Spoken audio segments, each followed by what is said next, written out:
A gente vive num mundo que é basicamente digital. Tudo está na nuvem, no computador, mas já paramos para pensar como é que a gente garante que toda essa informação, que é a nossa memória coletiva, vai mesmo sobreviver?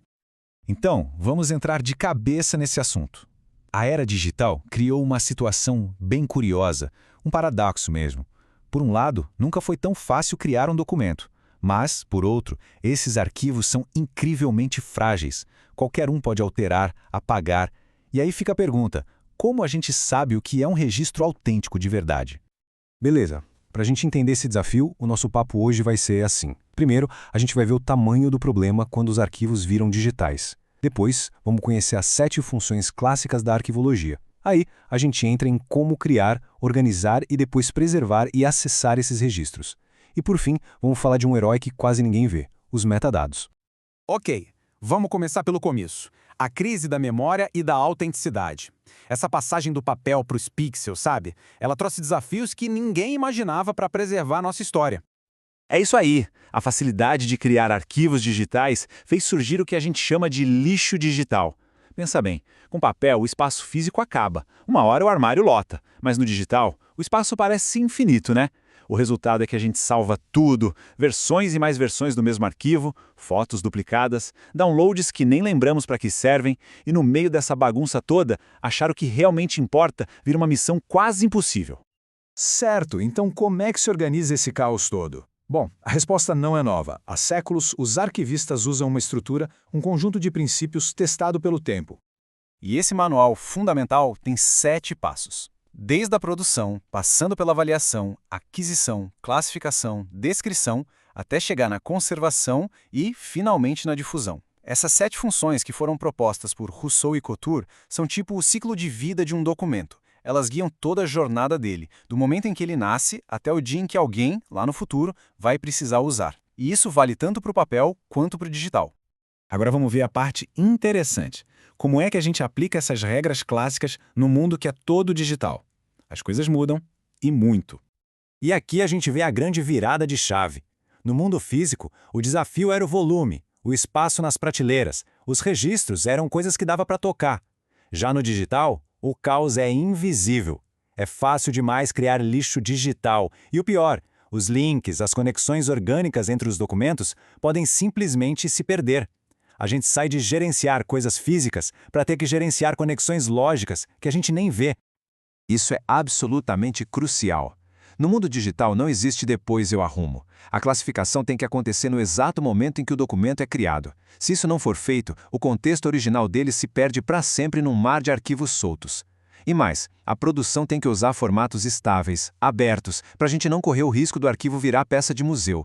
E aqui já aparece uma pista importante. Esse código de classificação é o que a gente chama de metadados. E aí vem a pergunta: o que vale a pena guardar? A avaliação é um processo que precisa de gente, de critério humano, para separar o que é valioso do que é só ruído. Não dá para automatizar isso 100%. E na hora de adquirir esses registros, de passar para um novo guardião, é preciso provar que eles são íntegros e autênticos. Ou seja, no fim das contas, mesmo com tanta tecnologia, é o nosso julgamento que decide o que do nosso legado digital vai ficar para a história. Beleza, decidimos o que salvar. Mas agora vem o maior de todos os desafios: a luta contra a decadência digital. Como manter esses arquivos vivos e, principalmente, acessíveis?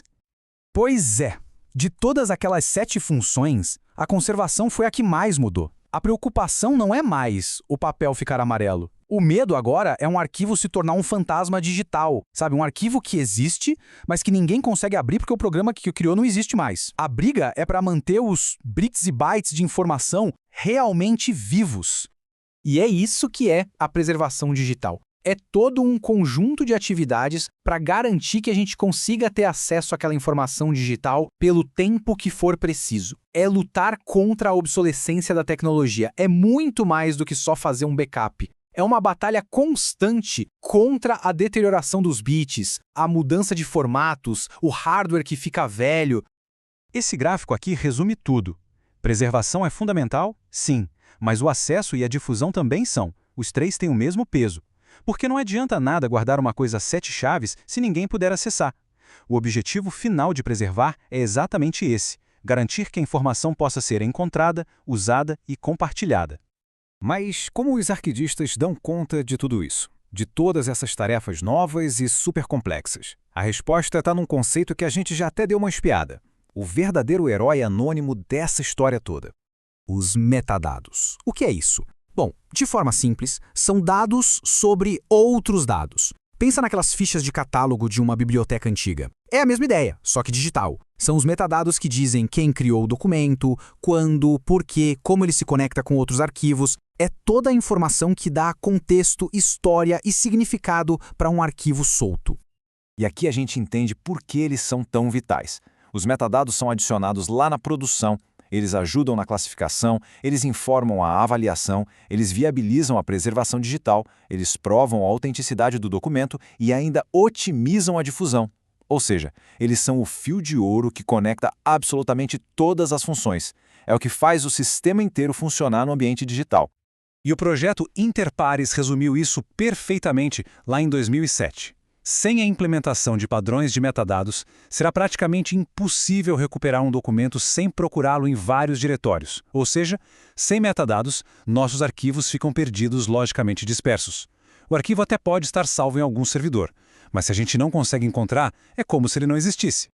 O que a gente viu aqui é que os princípios para salvar a nossa história digital existem. O problema é que aplicá-los é uma corrida sem fim contra a tecnologia, que não para de mudar. E isso nos deixa com uma última pergunta para refletir.